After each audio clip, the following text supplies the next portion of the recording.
With a sudden bombshell, "This is sudden, but you're fired, Mr. Smith," he said. How? I couldn't resist responding in an inappropriate way, but that's how anyone would respond if they were told they were fired without any prior notice. "I've been thinking about it for a while now, and I think it's best for you to leave," said Mr. Smith. I was so surprised that I had to speak up. "Mr. Smith, are you suddenly terminating me? This is not acceptable. Since the day I joined the company, I've put a lot of effort into it. Yes, I have made my fair share of errors, but I can't think of anything that would get me fired. Tell me what I did incorrectly, please." After giving me a shocked look, Mr. Smith said in a cool-headed manner, all right, let me explain." At that moment, I heard the sound of a closed door clicking open. When I turned around, I saw a well-known face. I had been awaiting. "I appreciate everything you did yesterday." The old man whose luggage I had hurried to get to the airport yesterday was the one who smiled at me. My name is Michael. I am a 40-year-old employee of Smith Foods, a processed food manufacturer. I'm still a regular employee, even though a lot of individuals my age hold managerial roles. In my private life, I'm single and don't have a girlfriend at the moment. Greg, my supervisor, is an assistant manager and 1 year my senior. Furthermore, he is wed. It can be rather annoying because he looks down on me a lot because of that. Greg, could you take a look at this document? I heard my junior coworker Tom conversing with Greg the other day. Oh no, I'm not able to. I have to go to this meeting. Ask Michael to check it for you over by the window. He ought to be able to handle anything this easy since he's not married, hasn't gotten a promotion, and is single. I heard Greg answer that. That's just one of his many small jabs at me. Hearing that every day has made me accustomed to it, but it never feels nice. My junior, Tom, didn't seem to know how to respond, so he just answered, "Got it. I'll have Michael look into it," she said, brushing off the offensive remark. From what I witnessed, he's a smart guy who knows how to stay out of trouble. "Sorry, Michael, Greg told me to ask you to check this document," he said as he approached me. I said, "All right," while glancing over the meeting documents. "Greg's something else, huh?" he continued. "He constantly denigrates others and labels them as incompetent, but isn't he the most incompetent person present?" I mentally retract my former thoughts. I had thought Tom was the kind of guy who avoided conflict, but here he was, disparaging the manager. It also helped me to see how truly bad Greg was. It says a lot that even someone as normally composed as Tom was tired of him. I've known him for a long time, so I'm used to it by now. But yeah, it doesn't feel good. I made an effort to reassure Tom, saying, "That said, Greg did praise you as a capable subordinate, so don't worry." But in response he said, "I'm not at all thrilled when he praises me. You will ultimately have to put up with him disparaging other workers if he finds you attractive. Thank you, not at all. I am eager to transfer to a new department." The scathing remarks from my junior had me dumbfounded. Ted, our manager, called Tom and me the following day. "I need you both to go on a business trip starting next week," he informed us. "In the Kenai area, we have a crucial appointment with Mr. Brown from our client." Since last-minute business trips were not unusual, we answered right away. "Comprehensive. Just to be sure, the vacation will only involve the two of us, right?" Tom inquired. "Oh, sorry, I forgot to mention," Ted retorted. "Greg is joining you as well. You three are going to go together." Tom's expression changed to one of disappointment. "Is it because you don't trust just the two of us to handle it?" Ted was asked by Tom. It was evident to me how much he didn't want to accompany Greg. "Well, it's not like either of you are unreliable, but Greg insisted on going this time. Rather than delegating everything to his subordinates, he stated that he would prefer to meet Mr. Brown in person. We're not very busy at the moment, so I thought it wouldn't hurt to have him come along. To be honest, Michael, I thought maybe you and Tom could manage it without my bringing you along, since Greg is going." Tom interrupted before Ted could say anything more, sounding almost terrified. "No, not at all. Michael needs to accompany us." Tom's reluctance to go with Greg alone was evident. We ultimately decided to let all three go. Rather than going to the office on Monday, we met at Hana Airport and took an aircraft to the Kenai region together. We intended to use a taxi because our client was situated close to the Kenai airport. Greg replied, "All right, I'm heading downtown for some good food," just as we were ready to enter. "The meeting is handled by you people. When you're done, give me a call." With a stunned expression on his face, Tom remained still. I approached Greg because I knew as his senior that I had to say something. "There's no reason for you to come with us, Greg, if you're simply going to leave the meeting to us. It is crucial that you attend this meeting." "What?" scoffed Greg. "Now you're commanding your boss? That is inconsiderate. Besides, none of the three of us ever needed to go. Tom, and you two can manage it. Please deliver the report to me later." He turned and left without waiting for our reply. It was unbelievable to me. It pained me to see our boss acting so impolitely because Tom usually put in a lot of effort. I felt guilty about not being able to stop Greg too. "Sorry, Tom, I couldn't stop him." However, he shot back, No, you don't have to say sorry. Greg deserves all of that. What did that consist of? He'd only signed up for this trip as a volunteer to take it easy and eat his way around Kenai. We should manage the meeting ourselves and put him out of our minds. Tom was obviously irritated yet resolute. Greg shook his head as I turned to look at my phone and realized I was about to give him a call again. "Okay, we'll overlook that. Just let's do this meeting flawlessly." We went to our client's office, had a productive meeting, and got the deal. I noticed I had a missed call from Greg when I looked at my phone after we departed. I reluctantly gave him a call back. "Hey, was the meeting a success? I recently had some incredible meals in the city center. At 4, let's meet at the airport. I'll see you later." Without waiting for a response, he hung up. Tom might have heard the entire conversation because of how loud his voice was. Once more, Tom was stunned. "Leave him behind and let's return ourselves to inform Ted about this."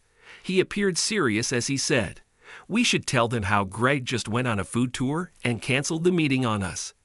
However, I shot back, "It's not that simple." I instantly felt bad about what I said. Was I being a sensible person, or was I just a jaded worker who had lost his way?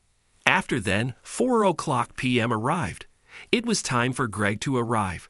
Greg had told me to meet at the souvenir shop, so Tom and I were waiting there. Greg was the one who mentioned 4:00 p.m., and he hasn't shown there yet. Tom, obviously irritated, remarked, "Let's just go." I was beginning to believe he was correct. Greg's conceit was becoming more and more intolerable. That's when an old man came walking toward us. "Excuse me, could you tell me where I board the flight to Tokyo?" An old man approached us carefully and begged for assistance. "Tokyo. I take that you mean the flight to Han Airport? It is from the upper level. What time does your flight depart? Are you carrying your boarding pass?" I inquired. The old man, who looked to be well over 70, moved slowly and carried a heavy bag all by himself. Tom looked at his boarding pass, and so did I. "Oh, the flight at 5:30. "We're on that same one," Tom remarked. "Yes," I said in agreement. It simplified matters. We informed the old man after hastily checking our gate. He smiled and added, "Thank you. You've been a great help," bending slightly before stumbling off with his heavy bag. "Hey, this black bag wasn't there earlier, right?" There was a tiny black shoulder bag on the ground as I looked down. "The elderly man may own that," I remarked. He must have forgotten it. "But he left carrying a big bag, didn't he?" Tom answered back. I distinctly recalled. In addition to the large shoulder bag, the elderly man had been holding a smaller one. It seems likely that he intended to check the bigger suitcase and bring the smaller one aboard the aircraft.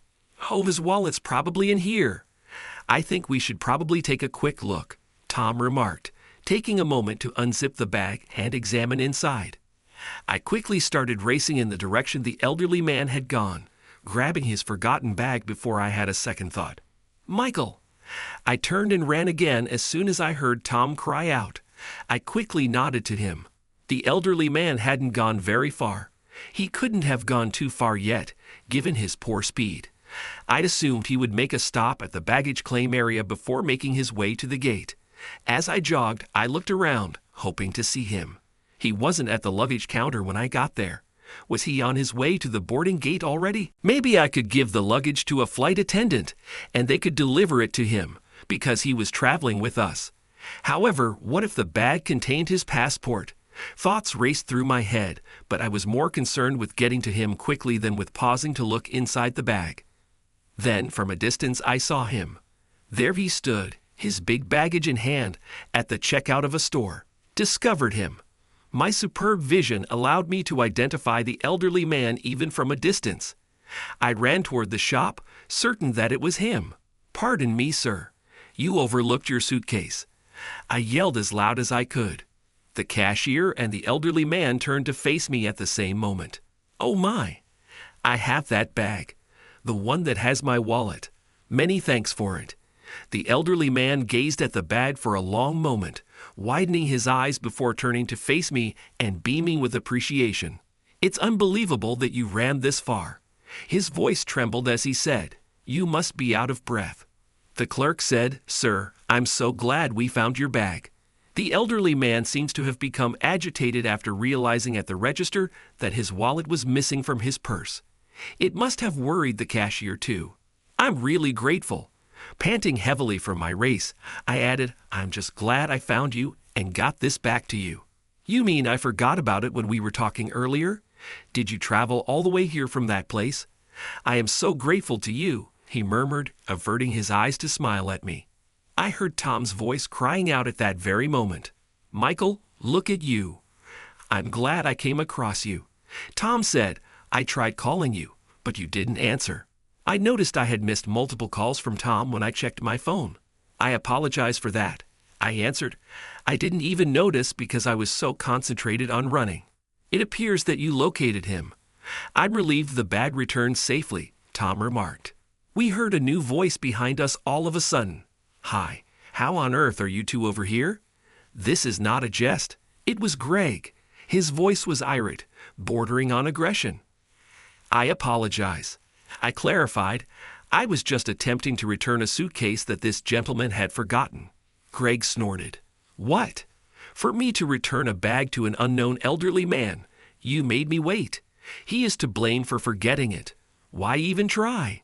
Tom attempted to clarify, saying, "But the wallet was in this bag, so we thought it was urgent to return it." Greg gave a smirk. "Cash? We would be the fortunate ones if we discovered it. Hell, we could have done with that money inside. It is their problem if someone misplaces their belongings." Greg's statements made the cashier and I cringe, and the atmosphere between us became unpleasant. I see the elderly guy responded, maintaining his composure. "I apologize for bothering you all while you were at work. It is true that I dropped it, so I am accountable for it. It would have been my fault if the bag hadn't been returned. I'm just fortunate that your generosity allowed it to be given back to me." He bowed to Greg and Tom and shook my hand firmly. "I'm very grateful," he added. Then the old man took out 3 $100 notes from his wallet and gave one to each of us. "This little memento expresses my gratitude. Accept it, please, please."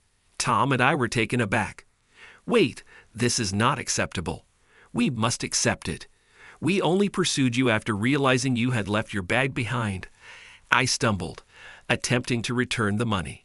"Please accept it," the old guy pleaded. "I feel bad that you had to run so much for my sake. It truly isn't that big of an issue. Back in school, I was a member of the track and field team." Trying to seem modest, I answered, "Running like that is nothing for me." Greg, though, only remarked, "Why are you people hesitant? Come on, let's simply take the money. He wants to give it to us." Greg received a look of incredulity from Tom that seemed to suggest, "Asterisk, you didn't do anything. Did you?" Asterisk, I was afraid that Tom, knowing him, would really say that out loud. "We'll just take it," the elderly man remarked in a caring manner. Following that, Greg said, "Michael, Tom, if you guys won't take it, I'll just keep all $300 for myself." Tom and I hurriedly placed the $100 into our wallets as we panicked. The sight of frustration on Tom's face is something I'll never forget. After making one more bow at us, the elderly guy left toward the boarding gate. Tom and I then stopped for a quick snack before making our way to the gate. We never saw the old man again after we boarded the plane because his seat was distant from ours. We didn't visit the office after concluding our business trip at Hanna Airport. Instead, we called Ted and headed directly home. I went to work the following day as usual and got to work on the trip report and my expense claims. Then, to my astonishment, Mr. Smith entered the office of our department. He spoke immediately. "Michael, I need a word with you," which made me little alarmed. I said with a stutter, "Yes, sir," and followed Mr. Smith to his office. "Pardon me," I said as I stepped inside. "Sit down," Mr. Smith said. I did as I was told and sat down. I was clueless about the situation until he abruptly remarked, "It's been decided. You're fired." What? In my disbelief, I had to answer crudely. However, who wouldn't respond that way if they were abruptly informed that they were being fired without explanation? He added, almost applying more pressure, "I've been thinking about it for a while, and in the end, I believe it's best that you leave." I was unable to contain myself and spoke up. "Mr. Smith, this is not how you can fire me. Since I started, I've put a lot of effort into this company. Although I've undoubtedly made mistakes, I've never done something that would result in my termination. Tell me what I did incorrectly, please." After appearing slightly taken aback by my scream, Mr. Smith said, all right, let me explain." The office door, which had been closed, clicked open at that very moment. When I turned around, I recognized the face. "You've been on my mind. Thank you for yesterday," grinned the old man I had followed to the airport the day before so I could return his bag. The elderly man said once more before I could continue. "You were a huge assistance to me yesterday. As I get older, I lose things easily, so losing my wallet might have been disastrous. Credit cards and my ID might have been used fraudulently. Thank you so much for chasing after me to get it back." "Oh, it was nothing," I said in the outset. "But what does this have to do with me getting fired, Mr. Smith?" Turning back to face Mr. Smith, I asked. Then he gave me the rundown on what had transpired before I was summoned into the office 30 minutes ago. This room had been visited by someone else. Greg was that individual. Before chatting with me, Mr. Smith had spoken with Greg in the office after phoning him earlier that morning. He informed me that he told Greg, "Today is your last day." During their conversation, "We're letting you go." That's right, Greg was getting fired, not me. What? "Mr. Smith, what are you talking about? The assistant manager is me. I can't be fired, can I?" Apparently that was what Greg had stated. "Don't worry, you won't be missed by anyone. Actually, it will function better without you, so feel free to step down," Mr. Smith had answered. And Greg said this as soon as I walked into the office at that precise moment. Mr. Smith was replaced by the elderly guy, Mr. George Smith, who carried on with the account of what had happened 30 minutes earlier. Greg exclaimed, "What's the old man from the airport doing here?" Upon seeing me, Mr. Smith then retorted, "Are you still as rude as ever, huh? I call this man my father." Greg's face went completely white. This stunned me to hear. "You're the father of Mr. Smith?" I was completely ignorant. I apologized profusely for any offense caused. George gave me a fast, deep bow, but he smiled sweetly and added, No, you haven't done anything wrong. It's actually my turn to thank you. I'm sorry I didn't introduce myself sooner. I'm George Smith, the father of this CEO, Mr. David Smith. Visiting my son in Tokyo yesterday, I traveled from my home in the Kane region. Though I usually ride the train, I decided to give flying a try and took off from Kane Airport on a plane for the first time. I ended up bothering you because I forgot my suitcase during the procedure." George paused, thinking back to what Greg and Mr. Smith had discussed earlier. My son David said, "I heard everything from my father about yesterday in response to Greg's nasty remarks. At the airport, you not only called him an elderly guy, but you also voiced your displeasure to Michael, who made the extra effort to return the misplaced suitcase. And when I spoke with Tom this morning, he informed me that you left the negotiation to Michael and Tom while you went on a private culinary tour on yesterday's work trip. You took a paid trip with the firm and skipped work to go sightseeing. You should be aware of how inappropriate that is, more than anyone else. The claim you made this morning for travel expenses is not valid. More significantly, though, I've been thinking about disciplining you for a while now because of your bad attitude and negligence. The last straw is this occurrence. You've been let go. Gather your belongings and head out." George was about to finish when there was a shadow at the office door. The man in question was Greg. "What are you doing, Michael, in the CEO's office?" "I refuse to even look at your face." Greg scoffed as soon as he spotted me. He was no longer the assistant manager. "Have you completed packing, Greg? I take it you're come to give back your employee ID. Let's finish it off," Mr. Smith stated forcefully. Greg, with a disgruntled frown, strode over to Mr. Smith's desk and delivered his ID. It was Tom who suddenly made an appearance at the door. "I apologize. I came to say farewell because I had heard that Greg was here."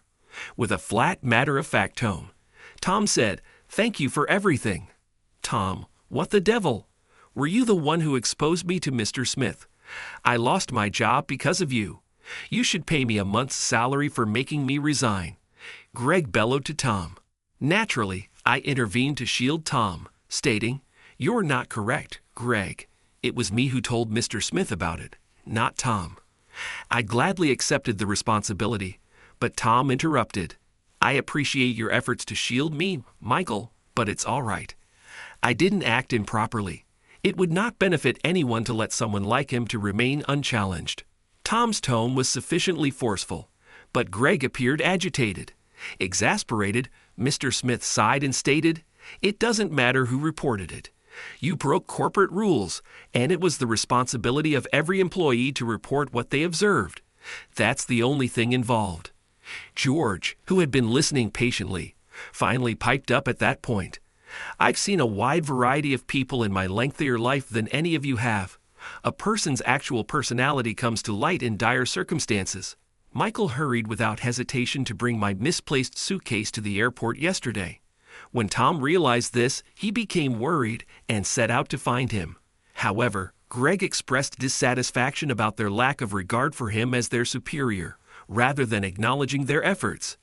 Additionally, Greg attempted to steal not only his portion, but also the share of his subordinates, who were too polite to accept when I offered a tiny gesture of gratitude. After pausing to allow his remarks to register, George went on, "That is the crux of the matter. While all living things have self-interest at heart, humans are unique in that we can act rationally. Can we put others' needs ahead of our own? That is the question. It is the wisdom that enables us to lead happy lives. Greg, you still have time to think things through and alter your behavior.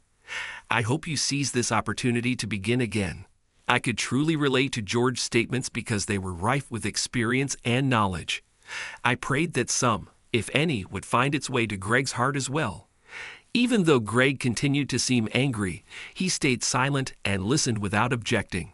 "Greg, if you truly reflect on your actions and want to start over, I can't promise you your job back, but feel free to come to me for advice," stated Mr. Smith.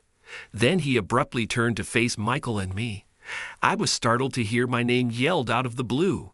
"Yes, sir." Startled, I responded. "You're the new assistant manager as of today," Mr. Smith stated with a smile. "Best wishes. Additionally, you'll be getting paid more, so keep up the fantastic job." Then he yelled Tom's name while glancing at him. "Tom." "Yes," Tom said with composure. "As Michael's right hand, assist him. Observe the junior staff members.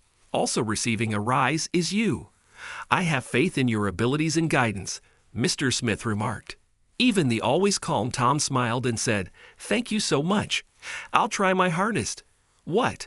Why are they receiving raises and promotions? This is absurd." Greg yelled, but George responded calmly and authoritatively, saying, "Consider your actions carefully." There was a pause, and then Greg's look turned regretful. "I recognize. I'll consider if my previous actions were appropriate or inappropriate," he grumbled. Greg had received harsh treatment from Mr. Smith and George, but they had also shown him tenderness in an effort to foster his development. It would be a victory if Greg heard even a small portion of what they had spoken. Greg stepped out of the office, shoulders hunched. I reflected to myself as I watched him go. I still have so much to learn about myself. I have to put everything I have into this new responsibility that Mr. Smith has given me. It had been a year since that day. On this 49th day after Mr. George Smith's departure, my wife and I were attending a memorial service. In the last half year, a lot has occurred. My advancement from assistant manager to manager strengthened our relationship and won Mr. Smith's complete recognition. Emily, the daughter of Mr. Smith, stopped by one day to assist with the business. Mr. Smith wanted me to show her how to do a few administrative jobs. Emily invited me to dinner when we were working together.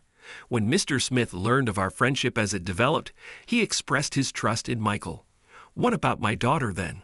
Emily and I started dating with Mr. Smith's approval, and 6 months ago, we joyfully tied the married. Regretfully, George's condition deteriorated and he died last month. Regretfully, my wish was that he would return to better health. But it was not to be. Still, he had cheerfully told his visiting relatives while he was in the hospital about how I had hurried through the airport to return his suitcase. Who would have imagined that a fortuitous meeting at the airport would result in our family bonding? I've discovered that being good to others without anticipating anything in return makes life richer, whether or not you know them. After learning of George's passing, an unexpected guest arrived at the funeral, Greg. Rumor had it that he fell into depression and was unable to find employment after being sacked from Smith Foods. Finally, he got a divorce from his wife. Subsequently, he changed his mind about his life decisions and began working as a regular employee at a modest business.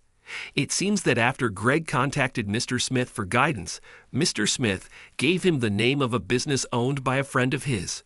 Greg claimed that he had carried with him the words George had said to him the day he was dismissed. When he learned of George's passing, he had been preparing to thank him, so here he was, paying his respects. George famously remarked, "The wisdom that leads to a fulfilling life is the capacity to put others before oneself." Greg, think about this. It's still possible to make a change. Those comments may not have struck a chord with Greg at the moment, but they eventually did. He had completely modified his ways after realizing his blunders. While I can't promise to change everyone, I do want to live a humble and sincere life that makes a positive impact on those around me, just like George did. Emily replied, "Grandpa always loved and appreciated you, right up until the end," as she lit incense and shed a tear or two. "Yes, I'm really glad we got to meet," I answered, giving her a kind smile. I clapped my hands together and silently vowed to make your granddaughter Emily happy as I stood in front of the memorial tablet.